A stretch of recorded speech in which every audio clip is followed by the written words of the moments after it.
नमस्कार। स्वागत है आप सभी का हमारे चैनल एन एन टॉप पर। आज हम अपने लेक्चर की श्रृंखला में गांधी जी के आगमन के बाद भारत की राजनीतिक स्थिति के बारे में जानेंगे कि क्या क्या परिवर्तन हुआ और गांधी जी ने कौन कौन सी उपलब्धियां हासिल की थी। पिछले लेक्चर में हमने देखा 1919 का अधिनियम को, उसके फीचर्स को। अब उसके आगे हम बढ़ते हैं। गांधी जी के आने के बाद आधुनिक भारत के इतिहास में एक बड़ा परिवर्तन आता है। तो गांधी जी के बैकग्राउंड के बारे में थोड़ा जान लेते हैं। गांधी जी 1893 में साउथ अफ्रीका गए थे एक मुकदमे के सिलसिले में। उसके बाद वो वहाँ पे लगभग 1915 तक रहे। बीच बीच में एक दो बार भारत भी आए।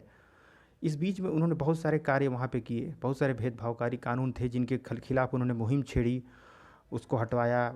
काले गोरों के बीच में जो वहाँ पे भेद था, इसी क्रम में उन्होंने नटाल इंडिया कांग्रेस का इस्टेब्लिशमेंट साउथ अफ्रीका में किया। इसके अलावा टॉलस्टॉय फॉर्म को भी इस्टेब्लिश किया था जिसमें लोगों को स्वरोजगार दिया जाता था। इंडियन ओपिनियन नामक एक पत्रिका भी निकाली थी जिसके माध्यम से अपने विचारों को ये आगे बढ़ाए थे। इन सारी गतिविधियों को उन्होंने बड़ी ही सफल तरीके से क्रियान्वित किया और वहाँ के लोगों को अधिकार दिलाया। और उसके बाद वो भारत की भूमि पर 1 जनवरी 1915 को आते हैं। जब वो भारत आते हैं तो आपको पता ही कि इस समय 1907 से 1917 के बीच में क्रांतिकारी आतंकवाद का युग है। भारत में काफ़ी उथल पुथल है। बंगाल विभाजन रद्द हो चुका है। तिलक जी जेल में हैं। ठीक है, ये परिदृश्य है। और इस समय गांधी जी का आगमन होता है। गांधी जी आते हैं तो पहले अपने राजनीतिक गुरु गोपाल कृष्ण गोखले से मुलाकात करते हैं और पूछते हैं कि हमें क्या रणनीति हमारी होनी चाहिए। हम वहाँ पे चूँकि सफल संचालन कर चुके हैं, इसके बारे में तो पूरे विश्व जान चुका था। इंडिया में भी लोग काफ़ी हद तक गांधी जी को जान चुके थे, क्योंकि सबको पता था कि गांधी जी ने साउथ अफ्रीका में किस तरह की लड़ाई लड़ी और लोगों को उनके अधिकार को बड़ी सफलतापूर्वक दिलाया था। गांधी जी के राजनीतिक गुरु गोपाल कृष्ण गोखले ने इनको सलाह दी थी, आप तुरंत जो है भारत की राजनीतिक जो आंदोलन चल रहा है, राष्ट्रीय आंदोलन, उसमें शामिल मत होइए, क्योंकि आप यहाँ के लोगों के बारे में, यहाँ के सोसाइटी के बारे में अच्छे से अभी परिचित नहीं हैं। तो आप एक काम कीजिए, पहले पूरे भारत का भ्रमण कीजिए। भारत का भ्रमण करने के बाद यहाँ के लोगों की ज़रूरतों को पहचानिए, यहाँ के लोगों की चीज़ों को समझिए, उसके बाद आप राष्ट्रीय आंदोलन में सक्रिय होइए।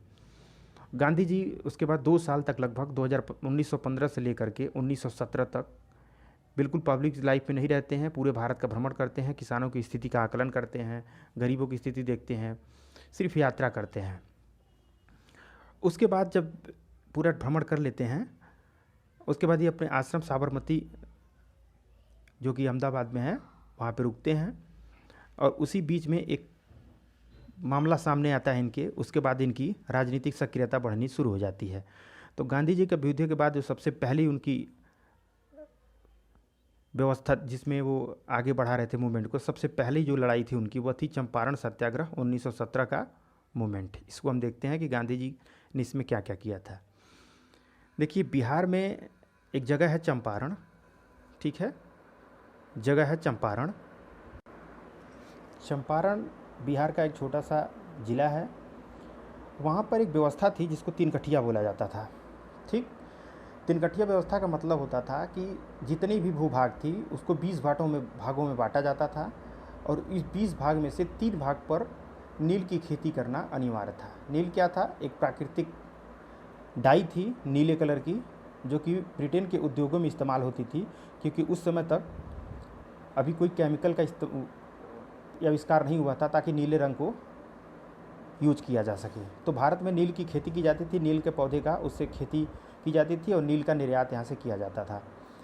तो तिनकठिया व्यवस्था की जिसमें 3/20 भाग पर नील की खेती करना अनिवार्य था। लेकिन हुआ क्या कि जब ब्रिटेन में औद्योगिक क्रांति धीरे धीरे आगे बढ़ने लगी और आविष्कारों ने नील के कलर को खोज लिया।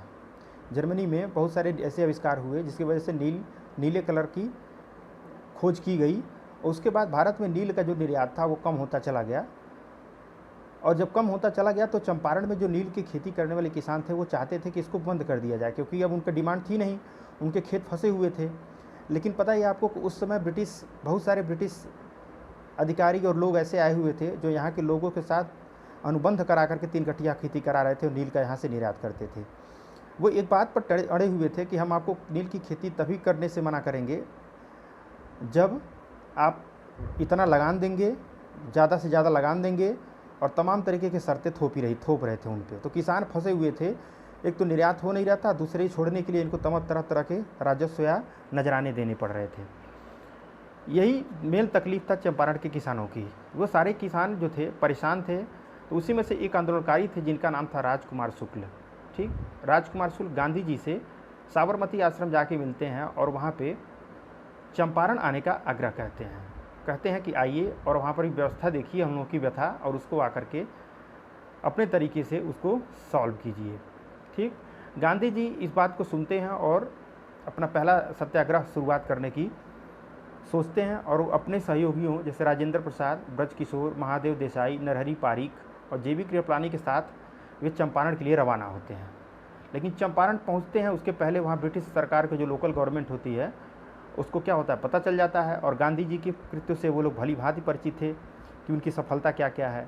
तो गांधी जी को चंपारण स्टेशन पर उतरने नहीं दिया जाता है, लेकिन वहाँ भारी हंगामा होता है। लोग गांधी जी का सपोर्ट करते हैं और सरकार दबाव में आती है। ठीक, सरकार दबाव में आती है और इस भय से कि कहीं ऐसा न हो कि ये जो हंगामा है ये बड़ा आंदोलन बन जाए, इसलिए एक समिति का गठन करती है, जांच समिति, कि देखे कि क्या समस्या है नील की खेती करने वाले किसानों की। गांधी जी भी इस समिति के सदस्य होते हैं, ये ध्यान देना है आपको। जो समिति सरकार बनाती है उसमें गांधी जी को भी सदस्य रखा जाता है। पूरी समिति ने पूरा रिपोर्ट दी और पूरा अध्ययन करके अच्छे से उसमें पाया कि तिनकठिया व्यवस्था वाकई में बहुत ही स्वसरकारी है, जो अनैतिक है और साथ साथ अवैध भी है। तो समिति ने जो रिकमेंडेशन दी उसके ऊपर निर्णय लिया गया, और निर्णय यह था कि तिनकठिया व्यवस्था को समाप्त कर दिया गया और किसानों से जो अवैध या जबरन वसूली की गई थी उसका 25% हिस्सा किसानों को वापस दिया गया। तो ये था चंपारण का पूरा हिस्सा। अब शुरू करते हैं नेक्स्ट इनका मूवमेंट। ये जो हम बता रहे हैं आपको, ये सीक्वेंस वाइज याद करना है आपको। पहले चंपारण होता है, फिर अहमदाबाद मिल का होता है, उसके बाद नेक्स्ट खेड़ा का बताएंगे। तो अगर क्रोनोलॉजी पूछ देगा तो पहले चंपारण ही होगा, उसके बाद अहमदाबाद मिल होगा, उसके बाद खेड़ा होगा। अगला देखते हैं अहमदाबाद मिल। गांधी जी का प्रथम असहयोग आंदोलन भी इसको कहा जाता है। ठीक है, मार्च 1918 की घटना है। इसका प्रमुख कारण क्या था? अहमदाबाद में एक फैक्ट्री थी, उसमें प्लेग बोनस को लेकर के एक विवाद खड़ा हुआ है। उसमें पता है आपको प्लेग बहुत होते थे, तो प्लेग जब होते थे तो कंपनियां अपने कर्मचारियों को कुछ बोनस दिया करती थी। इसी बोनस को लेकर के अहमदाबाद के मिल मजदूरों और प्रबंधक के बीच में एक तकरार की स्थिति उत्पन्न हो गई थी। हुआ क्या था, प्लेग हुआ और प्लेग बोनस की बात जब देने की बात की गई तो कंपनी ने कहा कि हम आपको केवल 20% प्लेग बोनस ही देंगे, जबकि कर्मचारी जो है 50% प्लेग बोनस पर अड़े हुए थे। गांधी जी को लोगों ने आग्रह किया, गांधी जी ने नेतृत्व संभाला अहमदाबाद मिल आंदोलन का। गांधी जी ने दोनों के बीच का रास्ता निकाला और बोला कि कर्मचारी को भत्ता जो बोनस है प्लेग बोनस वो 35% दी जानी चाहिए। ठीक, 35% पर मांग की, और इसी के मांग के लिए उन्होंने कर्मचारियों से कहा कि आप पूरी तरीके से कंपनी के साथ असहयोग कीजिए। ठीक, और इस पूरे आंदोलन का संचालन अपने हाथों में ले लिया। कंपनी भारी दबाव में थी। कंपनी के प्रबंधक थे अंबालाल साराभाई, उनकी बहन अनुसुईया जो थी, सुईया बेन, वे स्वयं सक्रिय रूप से इस आंदोलन में गांधी जी के साथ थी। ठीक है, तो परिणाम क्या हुआ? प्रबंधन पर काफ़ी दबाव था। प्रबंधक ने निर्णय लिया। क्या निर्णय लिया? कंपनी ने क्या किया, मामला ट्रिब्यूनल को दे दिया। ट्रिब्यूनल ने यह निर्णय दिया कि गांधी जी का जो डिमांड है 35% उसको कर्मचारियों को दे देना चाहिए, और इस प्रकार कंपनी ने 35% प्लेग बोनस कर्मचारियों को दिया और यह मामला पूरी तरीके से समाप्त हो गया। देखिए, गांधी जी एक के बाद एक सफलता हासिल करते जा रहे हैं। नेक्स्ट इनका जो सबसे महत्वपूर्ण आंदोलन और पड़ाव माना जाता है वो खेड़ा का सत्याग्रह है, जो 1918 में ही होता है अहमदाबाद मिल के आंदोलन के बाद। इसका प्रमुख कारण क्या होता है, इसको देख लेते हैं। इसका सबसे प्रमुख कारण होता है जो खेड़ा तालुकात रहता है वहाँ पे दुर्भिक्ष के कारण, ठीक है, लगभग सारी फसल बर्बाद हो जाती है। ठीक, लेकिन सरकार मालगुजारी वसूलने पर एकदम आमदा थी, वसूल कर रही थी ज़बरदस्त तरीके से। जबकि वहाँ का जो राजस्व संहिता था, रेवेन्यू कोड था, उसमें साफ साफ लिखा था कि अगर किसी वर्ष फसल की 25% उपज बर्बाद हो जाती है तो राज्य मालगुजारी वसूल नहीं करेगा। इसका ये सीधा सीधा उल्लंघन था जो कि जायज़ था। ठीक है, वहाँ के लोगों ने इसके प्रति आवाज़ उठाई और गांधी जी को नेतृत्व संभालने का आग्रह किया। गांधी जी फिर आते हैं लाइमलाइट में और गांधी जी ने किसानों से कहा कि आप लोग कोई भी राजस्व अदा नहीं करेंगे और जितने भी दमनकारी कानून हैं उनके खिलाफ संघर्ष की घोषणा की। ठीक, इसमें गांधी जी के साथ वल्लभ भाई पटेल थे और इंदुलाल याग्निक इत्यादि जैसे नेताओं ने भी सहयोग किया था। हुआ क्या परिणाम इसका, गांधी जी जब आ जाते हैं तो परिणाम इसका होता है, सरकार क्या करती है, 1 वर्ष के लिए लगान माफ़ करती है और आगामी वर्षों में करों की दरों में कटौती करती है। इस प्रकार देखिए लगातार गांधी जी ने 3 सफलताएं हासिल की। ठीक, और पूरी तरीके से भारतीय मानस के पटल पर छा जाते हैं। गांधी एरा शुरू है, हम देख रहे हैं। नेक्स्ट महत्वपूर्ण एग्जाम के दृष्टिकोण से एक और है रौलट एक्ट के बारे में हम देखेंगे। रौलट एक्ट क्या है, गांधी जी की सक्रियता अब है हर स्टेज पे आप देखेंगे। 1947 स्वतंत्रता तक आप गांधी जी को देखेंगे। रौलट एक्ट 1919 क्या है, पहले ये देखते हैं। देखिए 1919 में फैल रही राष्ट्रीय भावना एवं क्रांतिकारी गतिविधियों को कुचलने का यह एक तरीका था। हमने आपको बताया था कि उस समय क्रांतिकारी आतंकवाद चरम पे था, लखनऊ पैक्ट हो चुका था, नरम गरम दल एक साथ आ गए थे, मुस्लिम लीग और कांग्रेस के बीच में भी लखनऊ पैक्ट के माध्यम से समझौता हो गया था। तो सरकार की तरह से घबरा गई थी और वो चाहती थी कि कोई ऐसा कानून बनाया जाए ताकि इन लोगों को कुचला जा सके। इसी तरह के कानून बनाने के लिए उन्होंने एक कमेटी को गठित की। उस कमेटी के जो अध्यक्ष थे वो सिडनी रौलट थे। रौलट ने अपने रिपोर्ट में सिफारिश की कि एक ऐसा एक्ट बनाया जाए जो इसको कुचलने में सक्षम हो। चूँकि सिडनी रौलट इस कमेटी के अध्यक्ष थे तो उन्होंने रौलट एक्ट, उन्हीं के नाम पर ये रौलट एक्ट का नाम पड़ा, यानी कि रौलट अधिनियम। ये हो गया मेन कारण इसका। अब इसके प्रावधान देखते हैं कि आखिर क्या था। ये सबसे महत्वपूर्ण प्रावधान था, एक विशेष न्यायालय की स्थापना की बात की। मतलब अगर इस तरह से कोई कृत्य किए जाते हैं, ठीक, भारत को तोड़ने की बात की जाती है, तो उसके लिए एक विशेष न्यायालय की स्थापना की जाएगी। और यह न्यायालय के पास कैसी कैसी शक्तियाँ होंगी। यह न्यायालय ऐसे साक्ष्यों को भी, एविडेंस को भी मान सकता था, एक्सेप्ट कर सकता था जिसका वर्णन विधि में नहीं है, सामान्यतः नहीं मिलता है। इसको मोनोपोली दे दी गई कि आप किसी को भी एविडेंस मान सकते हैं। तीसरे प्रावधान क्या था, न्यायालय के निर्णय के खिलाफ आप कहीं भी अपील नहीं कर सकते थे। आप सोच सकते हैं, मतलब ये लास्ट था। इसके अलावा जो उसने निर्णय दे दिया उसको मानना ही मानना है, तो अपील नहीं की जा सकती थी। चौथा सबसे महत्वपूर्ण प्रावधान क्या था, न्यायालय द्वारा बनाए गए कानून के अनुसार राज्य बिना वारंट के, यानी कि बिना किसी के वारंट के तलाशी ले सकता है, किसी व्यक्ति को गिरफ्तार कर सकता है। सोचिए कितना दमनकारी ये कानून था, पूरी तरह से कुचलने की साजिश थी ब्रिटिश गवर्नमेंट की। ये इसके प्रमुख प्रावधान थे। अब होता क्या है, इसका ज़बरदस्त प्रतिक्रिया होती है, पूरे देश में धरना प्रदर्शन होता है, गांधी जी इसकी आलोचना करते हैं, जितने भी राष्ट्रीय नेता रहते हैं वो अपने अपने स्तर से इसका विरोध करते हैं। इसी बीच में एक छोटी सी घटना होती है जिसको जलियांवाला बाग हत्याकांड कहा जाता है। इसकी तिथि हम देख लेते हैं, 13 अप्रैल 1919। ठीक, जलियांवाला बाग हत्याकांड से रिलेशंस जो हम देखेंगे वो यही है, रौलट एक्ट से संबंधित है। हुआ क्या था, चूँकि 13 अप्रैल 1919 को जलियांवाला बाग कांड हुआ, लेकिन 9 अप्रैल 1919 को, उस घटना के 4 दिन पहले, 2 व्यक्ति थे, सैफुद्दीन किचलू तथा सत्यपाल।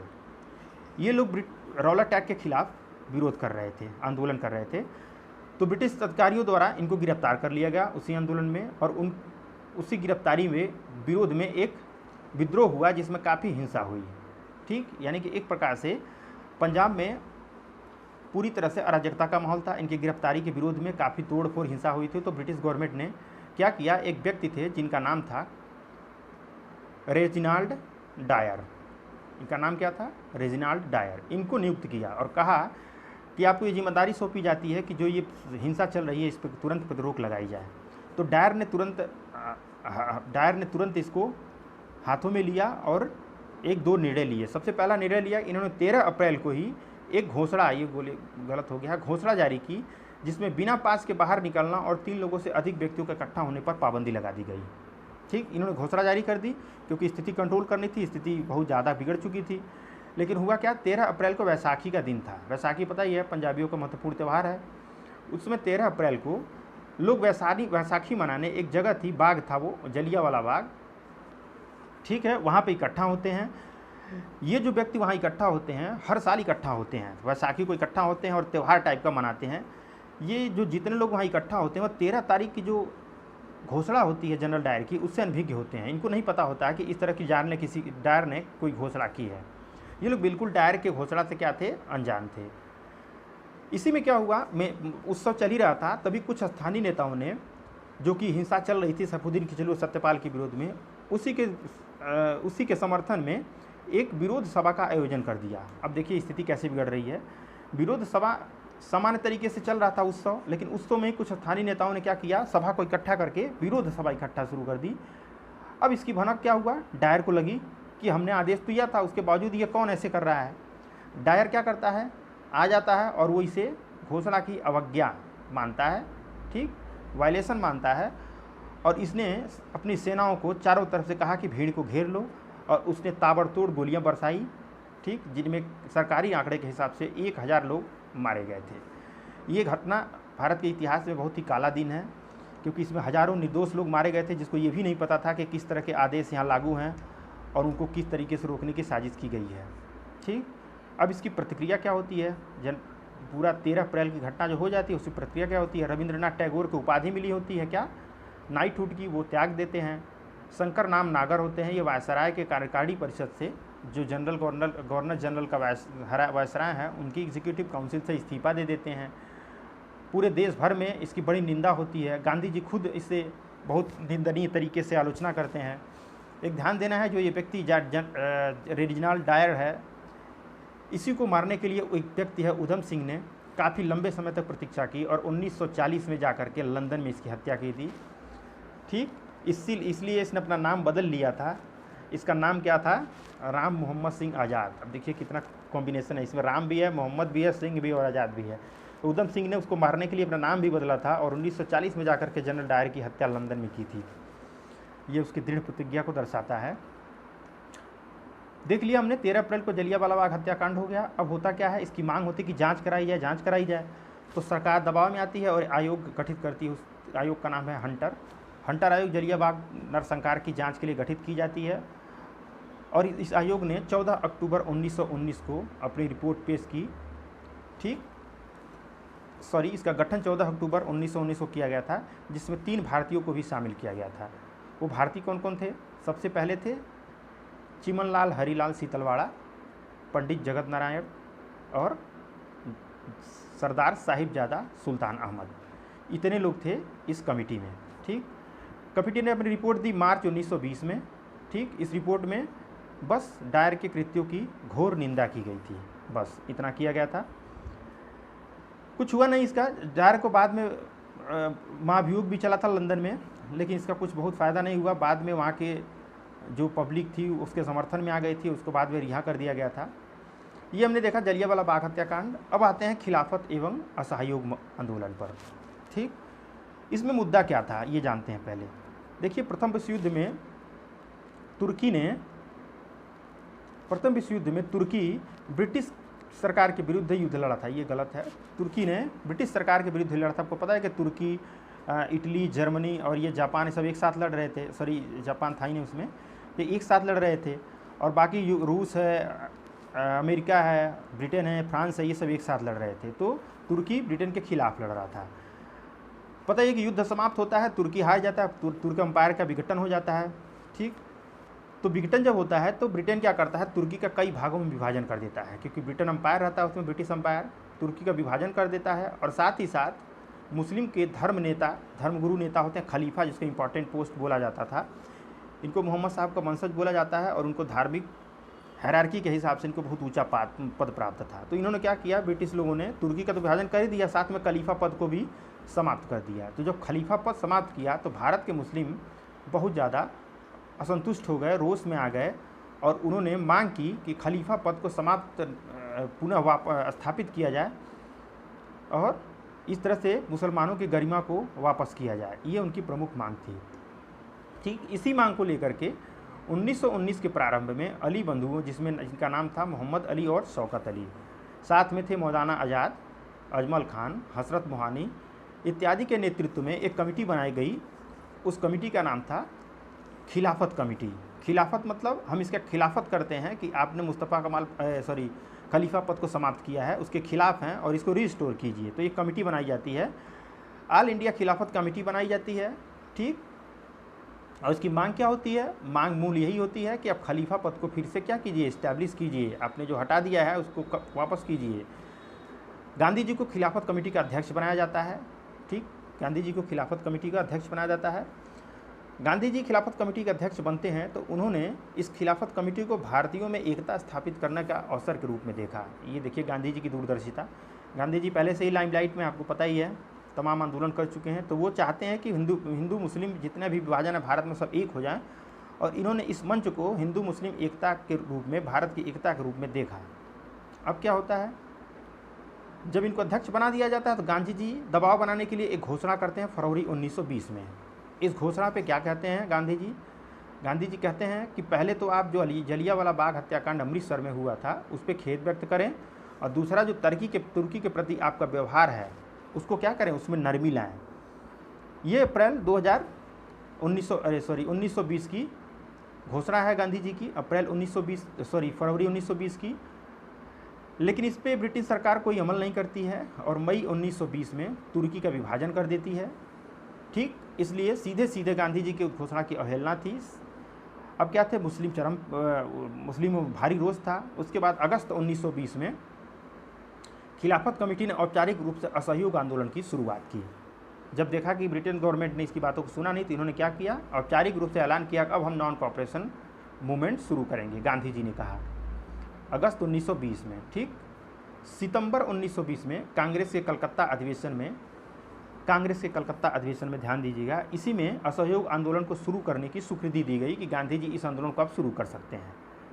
ठीक, कार्यक्रम क्या था इसका? कार्यक्रम था सरकारी शिक्षण संस्थाओं का बहिष्कार किया जाए, न्यायालयों का बहिष्कार किया जाए, विदेशी वस्तुओं का बहिष्कार किया जाए तथा खादी का उपयोग किया जाए, स्वदेशी प्रोडक्ट का यूज किया जाए। ठीक, इन्होंने ये भी अपील की कि सरकारी उपाधियों तथा अवैतनिक पदों का परित्याग लोग कर सकते हैं।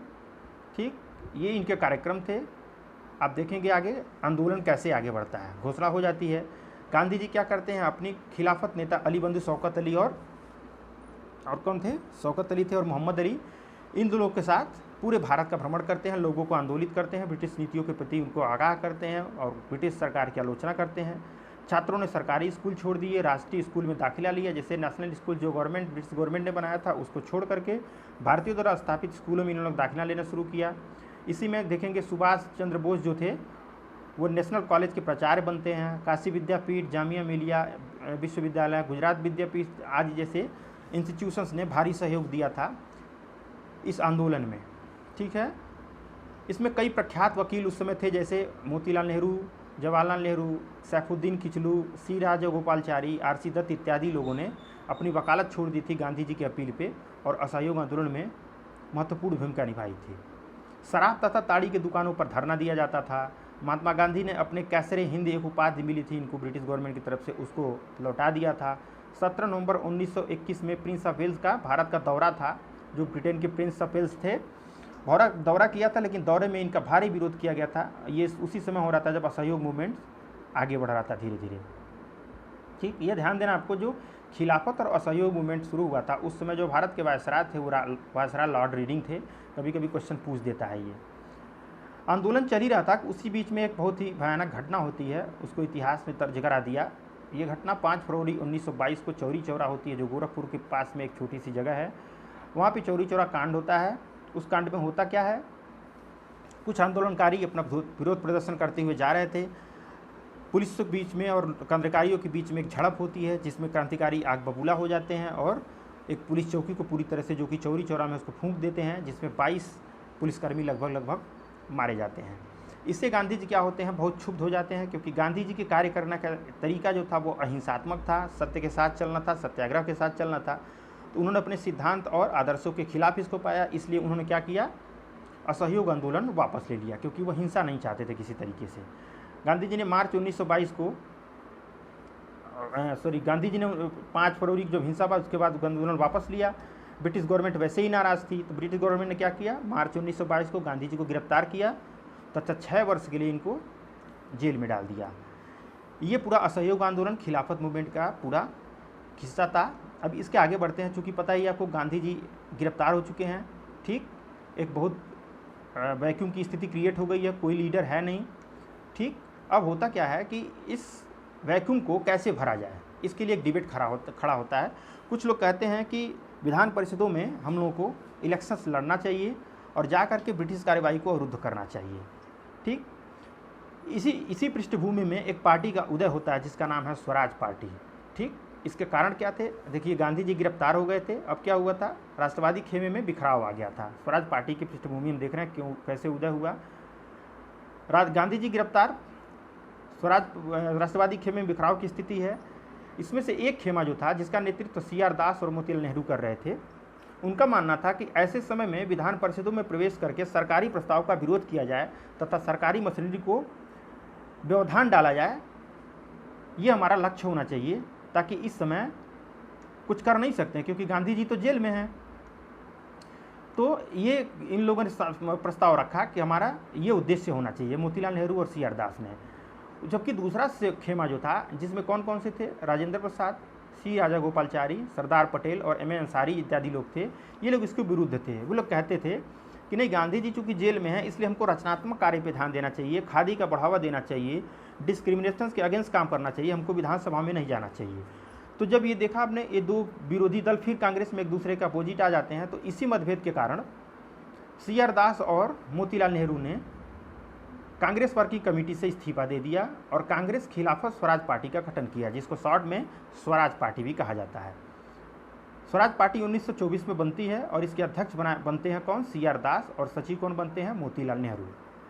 अब स्वराज पार्टी का पता ही, विधानसभा में जाकर के इनको सरकारी कामों को अवरुद्ध करना था, अपनी मांगों को रखना था। तो इनकी उपलब्धियों की बात कर लेते हैं, क्योंकि ये लोग उसी लिए गए थे। तो सबसे पहली उपलब्धि इनकी क्या थी, ये बार बार स्थगन प्रस्ताव पास कराए, सरकार के विरुद्ध कई बार मतदान किया, बजट की मांगों के विरुद्ध कई बार मतदान किया, क्योंकि कई मांगे ऐसी थी जो इलॉजिकल नहीं थी, तो ये लोग उसके विपक्ष में हमेशा मतदान करते थे।